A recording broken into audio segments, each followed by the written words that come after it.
I never wanted to quit that band, but some of the other guys, or one of the other guys in the band, wanted me to look like I had quit so that he could take over the front spot. Yeah.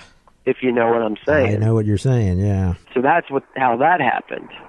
So, Problem is, you don't kick out your songwriter and your major creative force and your singer. You right. don't do that. Absolutely not. And you guys, I took a break. Yeah, go ahead. Yeah. I was just going to say, go ahead. You guys had such a loyal following. I mean, they, I think, will completely agree with what you were just saying.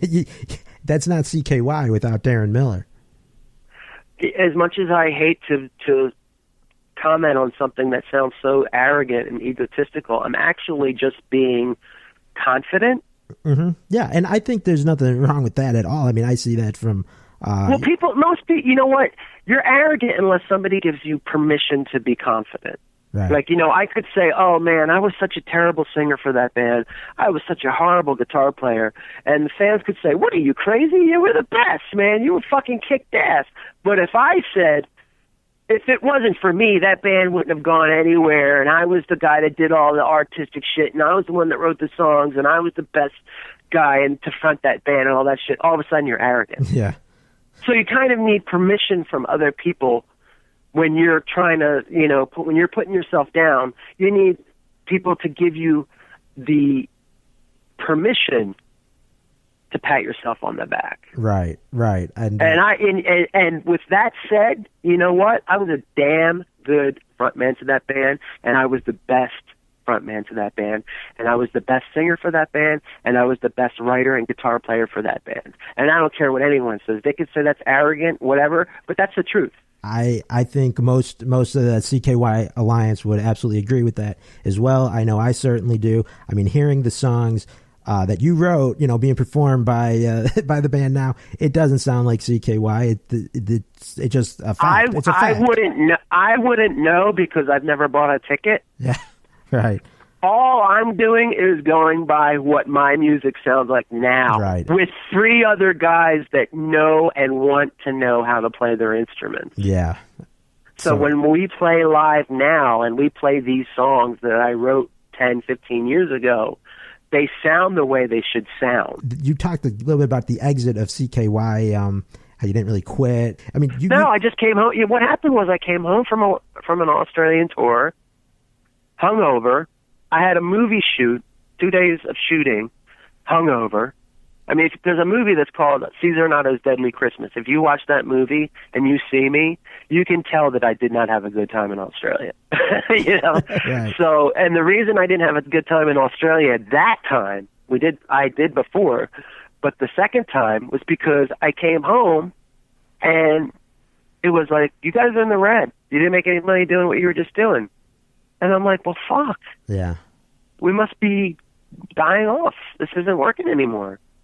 Right. So I didn't quit. I didn't say, you know what, I'm done with this. Fuck you. I didn't officially sign anything. I just kind of got home from Australia and I just rested. Nobody called. Nobody emailed.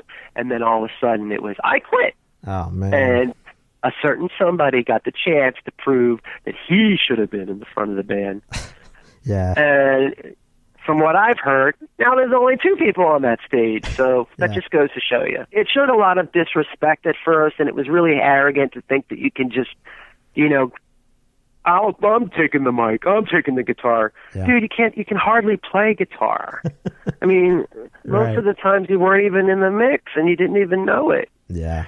Yeah, it's like, go ahead and try, Yeah. And look what happened, nothing, failure. Mm-hmm. So I'm more than happy to fail in a new band than to go back to that band and end up face down in the dirt, Yeah, like the band name, for example, CKY, the fact that they can still use it. I mean, you're the one that came up with that name. I mean, does that irk you at all that they can still use that? Or? Initially it did, but then I realized it wasn't worth anything anymore. Yeah. Bam Margera had gone behind my back in 2009 and trademarked that acronym. You can trademark acronyms. You can't trademark words unless they're really unique, like Pepsi Cola. Yeah. No one's ever going to use Pepsi Cola in a sentence other than the drink Pepsi Cola. Right. Can't kill yourself. No one's ever going to use those 3 words unless they're talking about the band. So you can trademark that. He went and trademarked it behind my back. I got, a little tiffed at that, but then I thought, but I lost interest in doing it because it's not valuable anymore. Yeah. Yeah. People associate it with something from the past. Right. We had our run, we had our success. We never had a gold record, and we came pretty close, but we were never like a million selling band like Skid Row, who everybody wants to get back together. Yeah. Right. How many people want a CKY reunion? Maybe 300. I don't know, but like I said, I'd rather start from the beginning. Right. Play the songs with a tighter, cohesive unit that you have now. And you're exactly. And people still listen to the old stuff, and I get my royalties for that anyway. There you go. So it's fine. The thing was is that I needed a break. I wanted to raise my kids to the point where they were self-sufficient and independent, which is what it's going on now. Mm-hmm. I'm ready to go out on tour, even if it's in a van, because I love the guys I'm working with. Yeah. No arrogance, no ego. No, well, I need to be like this, and I need to have this, and I need to have that. None of us have that. Yeah. We just want to do it and go out for fun.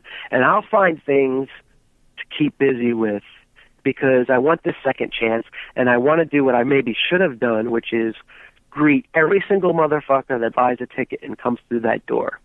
Yeah. Mm-hmm.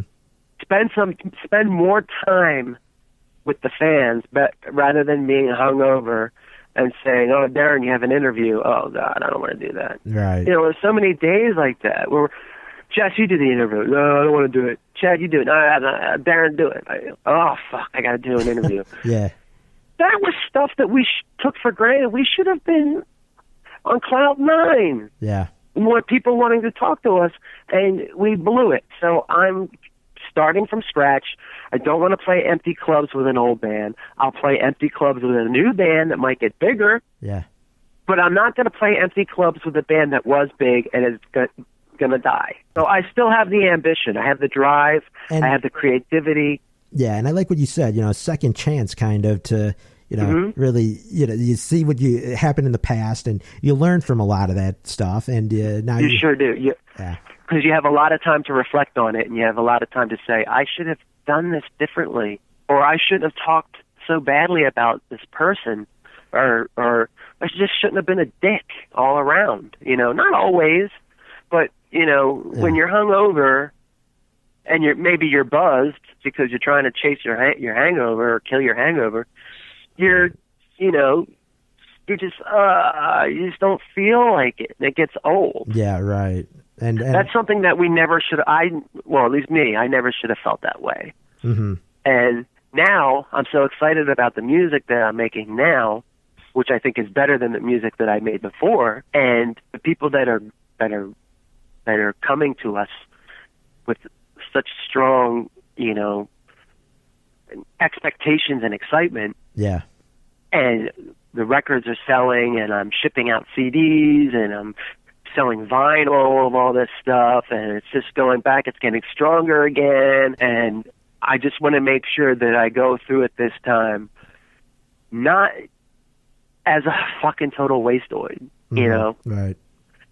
And I want to know the fans. I want to talk to the fans because I get a lot of emails about people that are into what we do that have some problems, and a lot of people have said to me, you helped change my life, the stuff that you do, and all bands get that, and that's like one of the best perks of being in a band is that people look up to you and you can give them advice, and they take the advice and they use it, and their life hopefully turns out better, and that's very satisfying. But I took that all for granted before. That's the problem. Yeah, I mean, it happens. It comes with the territory. A lot of bands do that, and they still do it. But you see, like we said earlier, you learn from mistakes made, and yeah. So I'm really pumped about the new album, Synergy Restored. Hopefully, it'll be out soon. A lot of exciting momentum, I think, building with the name 96 Bitter Beings and things you guys got going on. we're gaining new fans every day. You know, Yeah. the sales for an unsigned band right now. I haven't signed any contract yet, but I'm going to. Mm-hmm. But the sales for our first record that we own, that's going to be ours, just like Volume 1. Campaign is going to be ours. Synergy Restored is technically ours because we funded it with the help from our fans, which was unbelievably satisfying and really generous. Yeah. But there was enough people to fund 2 records because we didn't have a record company to front us money. So now we have a record that's amazing. People are going to, if they love anything that we do, or they haven't heard anything that even CKY did. I mean, a lot of people haven't even heard of CKY. But whatever happens with this, at least I could say with success or failure, this is the pinnacle of my abilities. Yeah. This is the best thing I've ever done. And I truly believe that. And I believe you when I hear you say that. I believe in what we're doing. Mm-hmm. I'm not going to stop working on it. I'm going to keep going until I get where I want to be. And if not, at least I tried. Right. And but I don't see myself being disappointed in the near future with anything. Cool. It's not about money. It's about people finding out about us and coming out to the show so we can fucking tear the fucking venue apart. And that's all I care about. So I'm really looking forward to that, and I definitely appreciate you coming on the show, Deron. It's been awesome talking with you. And thank you. So take care, and a big success in the future, man. All right, thank you, Chris. All right. See you later. Bye-bye.